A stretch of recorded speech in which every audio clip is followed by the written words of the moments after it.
કેમ છો? જય શ્રી કૃષ્ણ, ગુડ મોર્નિંગ. જો બધા કહે છે ને કે કબૂતર છે ને ડરપોક પ્રાણી હોય. હું આટલે નજીકથી વિડીયો બનાવું છું અને બોલું છું તો બી એ ઉડશે નહીં. એની એકદમ નજીક જઈશ ને ત્યારે જ એ ઉડશે. કારણ કે આ કબૂતરો છે ને અહીંયા સિટીના કબૂતરો છે. નકટા જો ગઈ, જેમ નજીક ગઈ એમ ગયું ને. ગુડ મોર્નિંગ, જય શ્રી કૃષ્ણ. કેમ છો બધા? આજે મને પાછું એવું થાય છે કે હું બ્લોગ ગુજરાતીમાં બનાવું. વચ્ચે વચ્ચે બોલીશ હું હિન્દીમાં, પણ દેખો મધર ટંગ હોય જે આપણી એ તો મજા આવે ને બોલવાની. જોયા ને તમે કબૂતરોને? અહીંયા અમદાવાદમાં એવું જ છે. અમદાવાદમાં તો શું, કોઈ બી સિટીમાં એવું જ છે કે તમે એની એકદમ નજીક જાઓ ને તો છે ને એ તો જ ઉડે. ઇવન તમે એ નીચે બેઠા હોય, પેલું એમનું દાણા વગેરે ખાતા હોય અને તમે સ્કૂટર કે બાઇક લઈને એમની એકદમ નજીકથી નીકળો ને તો બી એમને કોઈ ફરક નહીં પડતો. એટલે છે ને આ જે પક્ષીઓ છે ને, કબૂતરો ખાસ કરીને, એ બી સિટીના માણસો જેવા થઈ ગયા છે. મારી ગુજરાતી ભાષામાં કહીએ ને નકટા, હે ને? તો ચલો, આજે સન્ડે મોર્નિંગ છે અને આજે મોર્નિંગ અમારી થોડીક લેટ થઈ છે. રોજે 5 વાગે થાય છે, આજે થોડા 8 વાગી ગયા છે. કારણ કે રોજ તમારી જવાબદારી છે એ તમને જગાડી દે છે. તો આજે મેં મારા મનને કહ્યું હતું, મને ડેલી સન્ડે હોય સેટરડે હોય તો બી નીંદર છે એ ઉડી જ જાય છે મારી, એમાં કશો ફરક નહીં પડતો. પણ આજે તો મેં નક્કી જ કર્યું હતું કે ના, મારે લેટ સુધી તો સૂવું જ છે. એટલે આજે થોડીક આંખ લેટ ખુલી. અને હા, કાલે મેચ હતો તો થોડો એ ટાઈમ બી હતો, થોડો લેટ સુધી જોતા હતા ટીવી વગેરે, થોડું લેટ થઈ ગયું. તો welcome back to my channel and good morning all. जय श्री कृष्ण. बने रहिए मेरे वीडियो के साथ, મને બી મજા આવશે. આજે સન્ડે છે તો જોઈએ શું છે સન્ડેનું પ્લાનિંગ અને આજે દિવસ કેવી રીતે પસાર થાય છે એ હું તમને જણાવીશ. તો ચલો મળીએ ચાયમાં. આજે ચાય નાસ્તા સાથે તમારી મુલાકાત કરાવીશું મારા હસબન્ડ અને મારા સન સાથે. ઓકે, જો આજે સન્ડે છે અને સન્ડેમાં છે ને ચા બનાવવા માટે શેફ આવે છે. અને એ શેફ કોણ છે જોઈ લો તમે. બરાબર. તો આજે વેલેન્ટાઇન્સ ડેનો સેકન્ડ ડે છે, પ્રપોઝ ડે. તો આવી રીતે પણ તમે કરી શકો છો પ્રપોઝ, સવારે ચાય બનાવીને કે લંચ બનાવીને. શું કેવું તમારું? સાચી વાત. પણ શીખતા નહીં, બધાને સલાહ આપું. કેમ? કામ નહીં શીખવાનું. પણ એમ નહીં, કોઈ બારે ગયું હોય કે કોઈ એવી રીતે તકલીફમાં હોય તો તમે શીખ્યા હોય તો કામ લાગે. કામ લાગી વાત બરોબર છે, પછી બધા કામે લગાડી દે. જો એવું ના હોય. હા, જેને કામ કરવાનું હોય ને, જેને ગમતું હોય એ તો કરે જ છે.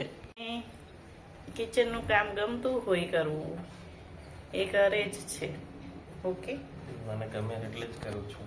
હા, એટલે એવું ના હોય કે ખાલી આવડતું હોય કે ના આવડતું હોય, પણ તમને ગમે છે તો તમે કરો છો. અને તમે કરો છો તો હું ખુશ છું. બરાબર છે ને? આજે સવારે મેં એક ન્યૂઝ જોયા. એ ન્યૂઝમાં એવું હતું કે એક હસબન્ડ, મતલબ એક જે પેલા છે કપલ, એ લોકોએ મેરેજ કેવી રીતે કર્યા. તો એ લોકોએ કેવી રીતે મેરેજ કર્યા જોયું. એક કપલ છે એ લોકોએ એવી રીતે મેરેજ કર્યા છે કે જે અત્યારે મેરેજ સિઝન ચાલે છે તો બધા પોતપોતાનો જે વધારે એક્સપેન્સિવ મેરેજ થઈ જાય છે જે લોકોના કે બધા ડેકોરેશનમાં છે કે બહુ બધાને બોલાવી કરીને મેરેજ કરવાના, પણ એ લોકોએ મને એ લોકોનો થોટ બહુ જ ગમ્યો કે એ લોકોએ પોતાનું જ એક ઘર લીધું અને એમના જ તે પેરેન્ટ્સની હાજરીમાં અને થોડા જ લોકો સાથે રહી અને આપણે જેમ વાસ્તુ કરીએ ને એમ એ લોકોએ એના જ ઘરમાં આખું ઘર ડેકોરેશન કરી અને ત્યાં મેરેજ કર્યા. તો એક એ લોકોનો કન્સેપ્ટ એવો છે અત્યારે, મતલબ એ લોકોનું કન્સર્ન એવું છે કે બધો ખર્ચ તમે મેરેજમાં 2 દિવસ માટે જ કરી નાખો, જે 25 લાખ 50 લાખ 30 લાખ, એની બદલે એ લોકોએ પોતાનું ઘર લઈ લીધું અને એ જ ઘરમાં જે આપણે વાસ્તુ કરીએ ને એની બદલે એ લોકોએ મેરેજ કર્યા. સરસ, ગુડ. તો એ લોકોએ આવી સદબુદ્ધિ ભગવાન બધાને આપે, જે આપણે કર્યું હતું એવી રીતે. હા, અમે બી એવી રીતે કર્યું છે. એટલે ત્યારે અમે સોશિયલ મીડિયા પર કઈ વાયરલ કરવાનું કે એવું કઈ હતું નહીં, એટલે અમે નથી કર્યું. પણ એ લોકોનું જે અમારા મેરેજને 10 વર્ષ થઈ ગયા, હા, ત્યારે સોશિયલ મીડિયા એટલું હતું નહીં. હતું પણ એટલું બધું નહોતું. એટલે એ લોકોએ જેવી રીતે અત્યારે કર્યા છે મેરેજ કે પોતાનું ઘરમાં એ લોકોએ જે ખર્ચ થયો હશે એ પોતાનું ઘર બનાવી લીધું. એ ખર્ચમાં જે મેરેજમાં ખર્ચાવાના હતા એ પૈસા એ લોકોએ પોતાનું ઘર અત્યારથી કરી લીધું. અને થોડા જ જે ખબર હોય કે મેરેજમાં અમુક લોકો જ છે ખુશ થવાના છે મેરેજને જોઈને, જેની ખુશી હોય, એટલા જ થોડા મતલબ ફ્રેન્ડ્સ અને ફેમિલીઝને બોલાવી અને એ લોકોએ પોતાના જ ઘરમાં મેરેજ કર્યા કે એ લોકોના પાર્ટી પ્લોટનો ખર્ચ બી બચી ગયો, ડેકોરેશનનો ખર્ચ બી બચી ગયો. મતલબ ડેકોરેશન કર્યું હશે પણ ફ્લેટ કે હોલમાં કેટલું નાનું ઊંધું ડેકોરેશન જોઈએ અને પેલું પાર્ટી પ્લોટ હોય તો બહુ બધું ડેકોરેશન જોઈએ. તો ગુડ થિંગ.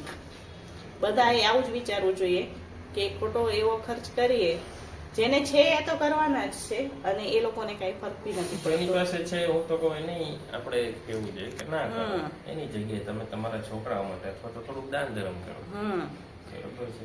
સાદી સીધી લગ્ન કરો, જેને કરવું છે એ તો કરવાનું. અને જે બીજાને જોઈને કરી લે છે અને પછી જે એ લોકોના ઘર બનાવવામાં કે મેરેજ પછી જે સિચ્યુએશન ફેસ કરવાની હોય એ પછી થોડું હાર્ડ પડી જાય, એની કરતાં અત્યારે આ જે પર્પઝથી તમે પોતાના માટે કંઈક લ્યો એ પૈસાથી અથવા તો તમે એનું ઇન્વેસ્ટ કરો અને એવી રીતે કરો તો સારું છે બધા માટે.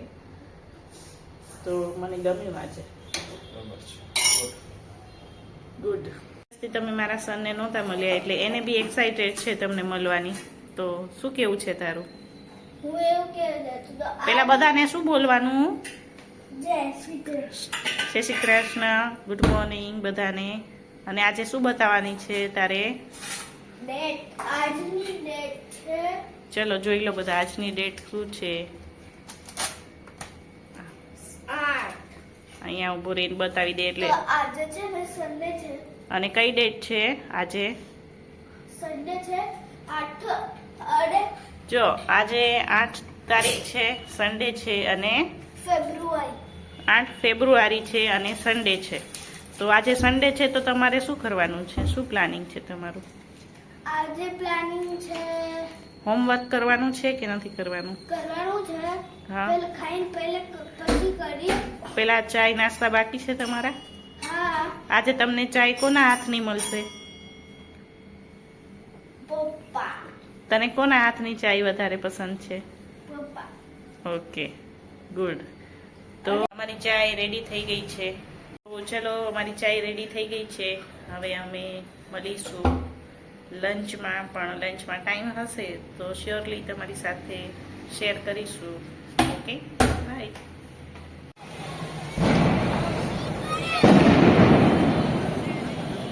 પર્વ, say hi.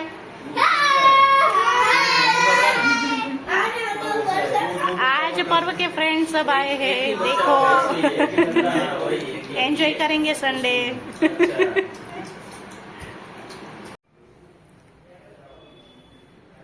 तो जी आज का व्लॉग हम यहीं एंड करते हैं.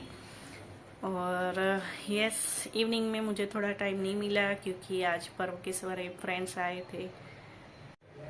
पर्व के आज थोड़े बहुत फ्रेंड्स आए थे तो वो एंजॉय कर रहा था। बच्चों को क्या है, आज संडे है तो एक दूसरे को मिलने का टाइम भी देना चाहिए ना, तो आज वो सब चल रहा था।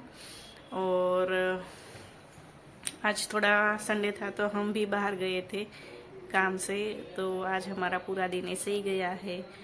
तो बने रहिए हमारे साथ। और आज का दिन वाकई बहुत अच्छा लगा, फ्रेंड्स लोगों के मिल के। पर्व को भी अच्छा लगा क्योंकि उनका भी फ्रेंड्स से मिलने का बहुत मन था, तो उनका भी फ्रेंड्स वगैरह आए थे। तो बने रहिए हमारे साथ इस ब्लॉग में। अगर आपको ब्लॉग अच्छा लगा हो तो लाइक, शेयर और सब्सक्राइब करें। Tata, bye bye.